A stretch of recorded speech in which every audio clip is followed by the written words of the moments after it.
about non-life but also same situation lah dalam nutrition pun. Okay. So this is me finish my first cup of coffee and then instantly grab a second cup, but I'm still feel tired and almost dozing off in the class. Ada orang ketak ni. And sometimes, no matter how much coffee that I drink, I'm just feel so drained. And look at this, I'm even dozing off in a physical class too. It's already midnight and I have 4 cups of coffee today. 2 in the morning during classes and now another 2 while I'm trying to finish my assignments. I keep telling myself this is what I need to stay awake, but lately it's been affecting my sleep. I can't focus in the class anymore and my anxiety is getting worse. Something has to change. I can't keep going like this. I think this is time to book a session with a nutrition counselor. Meet Syahira, a 22-year-old food science student from UKM. She is juggling studies and assignments, but her obsession towards coffee is very worrying. And this is NAJIHAH, a 30 years old experienced nutrition counselor from Hospital An-Nur, who is here to help Syahira develop a healthier habits. Hi Syahira. Hi, Doctor. Let's come in. Let's have a seat. Thank you, Doctor. Doctor, did you see my video that I sent to you before I booking this session? Yeah, I have received your video, and from what I understand, you've been using coffee to stay awake, right? Yes, Now, Doctor. can you tell me how much coffee do you usually drink in a day? Yes, Doctor. Actually, I usually drink 2 cups coffee in the morning during the online classes, and then I have another 2 cups coffee to stay awake to do my assignment during at night. Yeah, that keeps me going, but lately it's not working the way that I used to be. I see. So you're consuming about 4 cups a day, and sometimes you more when you're staying up late. Yes, Doctor. Wow, that's quite a lot. And if you don't mind, okay, usually what types of coffee you prefer? As Doctor can see here, actually I bought 2 cups of coffee from Wow. Zeus. Usually I used to buy this iced Spanish latte, but this time around I will try the second cups of iced kopitiam double espresso, and the type is Lydia, Doctor. Sorry for promoting Zeus. You can continue, Doctor. Okay, that's quite a lot. 2 cups, huh?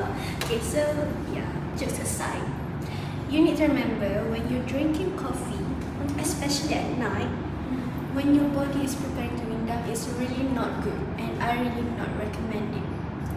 I know, Doctor, but I really need these 2 cups of coffee because if I tak minum, saya rasa macam tertinggal ke belakang dengan assignment yang banyak, lab FYP belum buat lagi. Lepas tu FYP bab 4 saya belum tulis lagi, Doktor. Yeah, I get it, and I think many students feels the same, right? But caffeine does, I know that caffeine does give you the boost that you need, but when you consume in excess, especially when close to bedtime, it actually will make things worse in the long run. So let me explain to you how it works. So if you can see from here, this is Whenever you're awake, a chemical called adenosine slowly accumulates in your brain, and this adenosine binds to receptors which slow down brain activity. Ultimately, the more adenosine there is, the more tired your brain feels, which makes sense as the longer you're awake, the more fatigued you become. Conversely, while you sleep, the concentration of adenosine declines, gradually promoting wakefulness. But it turns out that the caffeine in your coffee is incredibly similar to adenosine in structure. The caffeine works its way through your bloodstream and into your brain, where it starts to compete and binds with adenosine receptors. But because it's not adenosine, the sleepiness effect isn't felt. Adenosine can no longer bind, meaning its calming properties are diminished, which is great for you when you're feeling tired. However, with long-term use of caffeine, your brain responds by creating more adenosine receptors, which means more caffeine is required to elicit the same response. It also means that when you try to quit drinking coffee or miss your daily intake, you might experience some withdrawal symptoms and feel more tired than you would have before you ever drank coffee. When you drink coffee, caffeine blocks a natural chemical in the brain called adenosine. This is the chemical that tells your brain it's time to sleep. By blocking the adenosine, the caffeine keeps you awake, but it also overstimulates your body, which can make it hard to sleep later.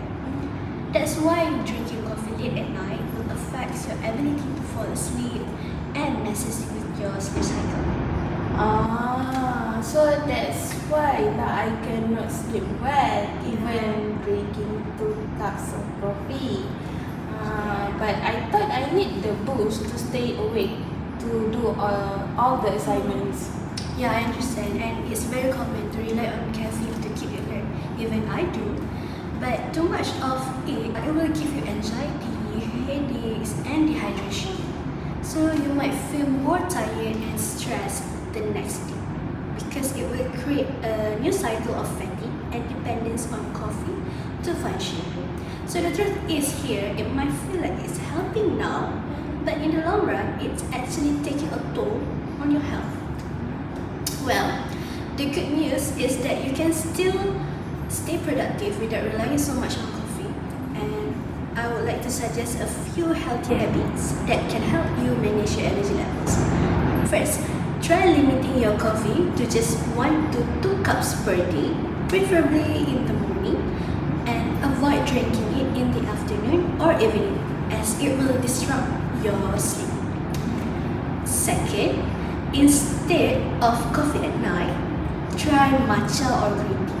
They have less caffeine, but they will still help with focus, and matcha has an amino acid called L-theanine, which helps you to stay focused. You may also consider taking short naps in the afternoon for like about 15 to 30 minutes. It can give you more refreshing and can refresh you without disrupting your sleep cycle. And most importantly, don't forget to stay hydrated.